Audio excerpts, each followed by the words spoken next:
पुण्यात अजित पवारांना रोखण्यासाठी भाजपने 5 मातब्बर नेते मैदानात उतरवलेत।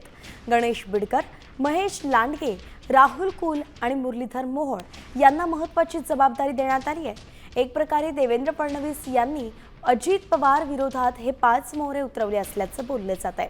आगामी काळामध्ये या नेत्यांच्या माध्यमातूनच निवडणुकीचं रणनीती आखली जाणार आहे आणि त्यामुळे या नियुक्त्या महत्त्वाच्या मानल्या जात आहेत।